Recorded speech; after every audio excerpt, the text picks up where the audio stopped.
ಎಲ್ರಿಗೂ ನಮಸ್ಕಾರ. ಇದು ಶಾಂತಪ್ಪ ಜಡಮ್ನವರ್. ಇತ್ತೀಚೆಗೆ ನಡೆದಂತಹ UPSC ಪರೀಕ್ಷೆಯಲ್ಲಿ 644ನೇ ರ್ಯಾಂಕ್ನೊಂದಿಗೆ ತೇರ್ಗಡೆಯಾಗಿರುತ್ತೇನೆ. ಸೊ ಮೂಲತಃ ನಾನು ಬಳ್ಳಾರಿ ಜಿಲ್ಲೆ ಕುರುಗೋಡು ತಾಲೂಕು ಗಿಣಿಕೆರೆ ಗ್ರಾಮದವನು. ಕೃಷಿ ಹಿನ್ನೆಲೆಯಿಂದ ಬಂದಂತಹ ನಾನು PUCಯಲ್ಲಿ ನಾನು 3 ಬಾರಿ ಫೇಲ್ ಆಗ್ತೀನಿ. 39% ಪಾಸ್ ಆಗಿ ನಂತರ BSc ಯನ್ನು 78% ಮುಗಿಸಿ ನಂತರದಲ್ಲಿ UPSC ಪ್ರಿಪರೇಷನ್ಗೆ ನಾನು ಸ್ಟಾರ್ಟ್ ಮಾಡಿದೆ.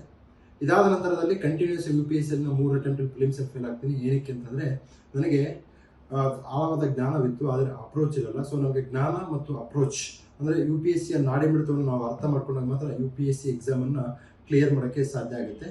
ತದನಂತರದಲ್ಲಿ 2016ರಲ್ಲಿ PSI ಜಾಯ್ನ್ ಆದೆ.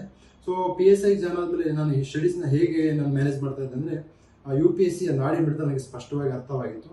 ಸೊ ನಿಮಗೆ UPSC ಸ್ಪಷ್ಟವಾಗಿ ನಾಡಿ ಮಿಡಿತ ಅರ್ಥ ಆದರೆ, ಪಲ್ಸ್ ಗೊತ್ತಾದರೆ, then nobody stops you to clear this exam. So ಈ ನಿಟ್ಟಿನಲ್ಲಿ ನೀವೇನು ಮಾಡಬೇಕಪ್ಪ ಅಂತಂದರೆ, ನಿಮ್ಮ ಪ್ರೈಮರಿ ಎಜುಕೇಷನು, ಹೈಸ್ಕೂಲ್ ಎಜುಕೇಷನ್ನು ತುಂಬ ಚೆನ್ನಾಗಿಲ್ಲ, ಕ್ವಾಲಿಟಿ ಇಲ್ಲ ಅಂತಂದರೆ there is no harm, there is no wrong to take coaching. So ನನಗೆ ಪ್ರೈಮರಿ ಮತ್ತು ಹೈಸ್ಕೂಲ್ ಮತ್ತು PUCವರೆಗೂ ಸೊ PUCಯಲ್ಲಿ ನಮಗೆ ಕ್ವಾಲಿಟಿ ಶಿಕ್ಷಣ ಇಲ್ಲದಕ್ಕೆ ನಾನು 3 ಬಾರಿ ಫೇಲ್ ಆದೆ.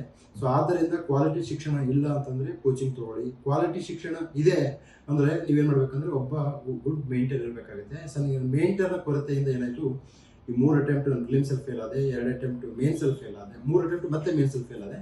ಸೊ ಅದಕ್ಕೆ ನಿಮಗೆ ಉತ್ತಮ ಗುರಿ ಇದೆ, ಅದ್ರ ಜೊತೆಗೆ ಉತ್ತಮ ಗುರು ಬೇಕಾಗುತ್ತೆ. ಗುರು ಮತ್ತು ಗುರಿ ಎರಡೂ ಸೇರಿಸಿದಾಗ ನೀವು ಗೋಲನ್ನು ಒಂದು ಸೇರೋಕ್ಕೆ ಸಾಧ್ಯ ಆಗುತ್ತೆ. ತದನಂತರದಲ್ಲಿ ನಾನು ಕನ್ನಡ ಮೀಡಿಯಮಲ್ಲಿ ಕಂಪ್ಲೀಟ್ ಆಗಿ ಒಂದು ಮೇನ್ಸನ್ನು ಕಂಪ್ಲೀಟ್ ಕನ್ನಡ ಮೀಡಿಯಮಲ್ಲಿ ಬರೆದಂತಹ ವ್ಯಕ್ತಿ. ಸೊ ಕನ್ನಡ ಮೀಡಿಯಂ ಅವರು ನಿಮಗೆ ಇಂಗ್ಲೀಷ್ ತುಂಬ ಕಷ್ಟ, ಇಂಗ್ಲೀಷ್ ನನಗೆ ಆಗದೇ ಇಲ್ಲ ಅಂತಂದಾಗ ಮಾತ್ರ ಕನ್ನಡ ತಗೊಳ್ಳಿ. ನಿಮಗೆ ಇಂಗ್ಲೀಷ್ ಮ್ಯಾನೇಜ್ ಆಗುತ್ತೆ ಅಂದರೆ better go with English medium. ಇದಾದ ನಂತರದಲ್ಲಿ ನನ್ನ ಒಂದು ಇಂಟರ್ವ್ಯೂ ಪ್ರಿಪ್ರೇಷನ್ಗೆ IAS ಬಾಬಾ ಸಂಸ್ಥೆಯ ಸಂಸ್ಥಾಪಕರು ಮತ್ತು ಅಧ್ಯಕ್ಷರಾದಂತಹ ಶ್ರೀ ಮೋಹನ್ ಸರ್ ಅವರು ತುಂಬ ಅದ್ಭುತವಾದ 1-to-1 ಸೆಷನ್ ತುಂಬ ಹೆಲ್ಪ್ ಮಾಡ್ತಿ. ಅದ್ರ ಜೊತೆಗೆ ಅವರು ಏನು ಮಾಡ್ತಾರೆ ಅಂತಂದರೆ ನಮ್ಮ ಡ್ಯಾಫ್ ಮೇಲೆ ಏನು ಮಾಡಿದ್ದಾರೆ, ಆ ಕ್ವಶನ್ಸ್ಗಳನ್ನ ಒಂದು ಫ್ರೇಮ್ ಮಾಡಿ ನನಗೆ ಕಳಿಸಿದ್ರು.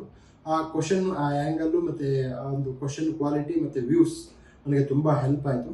ಸೊ ಈ 1-to-1 interaction is most important. So nowadays ಏನಾಗ್ತಾ ಇದೆ ಅಂತಂದ್ರೆ, sometimes interview panels are, some panels are good. So be careful before going to taking a mock interview. Sometimes ನನಗೆ ಅನಿಸಿದೆ, ನನಗೆ ಒಂದು ಮಾಕ್ ಇಂಟರ್ವ್ಯೂ ಎಲ್ಲೋ ಒಂದು ಬೇರೆ ಒಂದು ಎಕ್ಸನ್ ಇನ್ಸ್ಟಿಟ್ಯೂಷನ್ ಮಾಕ್ ಇಂಟರ್ವ್ಯೂ ಕೊಟ್ಟಿದ್ದೆ. ಅವ್ರು ನನಗೆ ನೀವು ಯಾವುದೇ ಕಾರಣಕ್ಕೂ UPSC ಆಗಲ್ಲ ಅಂತ ಹೇಳಿದರು. So today the result is like this only. ಅದಕ್ಕೆ ಏನಾಗುತ್ತೆ ಅಂತಂದರೆ, ನಿಮ್ಮ ಪ್ರಿಪ್ರೇಷನಲ್ಲಿ ನಿಮ್ಮ ಕಾನ್ಫಿಡೆನ್ಸನ್ನು ಬೂಸ್ಟ್ ಮಾಡುವಂತಹ ಗುರುಗಳ ಹತ್ರ ಹೋಗಬೇಕು ಹೊರತು ನಿಮ್ಮ ಕಾನ್ಫಿಡೆನ್ಸನ್ನು ಧ್ವಂಸ ಮಾಡುವಂತಹ ಗುರುಗಳ ಹತ್ರ ಹೋಗಬಾರ್ದು. ಈ ನಿಟ್ಟಿನಲ್ಲಿ UPSCಯ ಬೇಕು ಬೇಡಗಳನ್ನು ಸರಿಯಾಗಿ ಅರ್ಥ ಮಾಡ್ಕೊಂಡಂತಹ ವ್ಯಕ್ತಿ ಯಾರಾದರೂ ಇದ್ದರೆ ಅದು ಮೋಹನ್ ಸರ್ ಅವರು.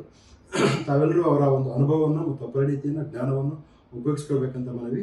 ಸೊ ಈಗ ನೆಕ್ಸ್ಟ್ 2024 ಯಾರ್ಯಾರು ಅಟೆಂಪ್ಟ್ ಕೊಡ್ತಿದ್ರು ಅವ್ರಿಗೆಲ್ರಿಗೂ ಶುಭ ಹಾರೈಕೆಗಳು. ನಮಸ್ಕಾರ.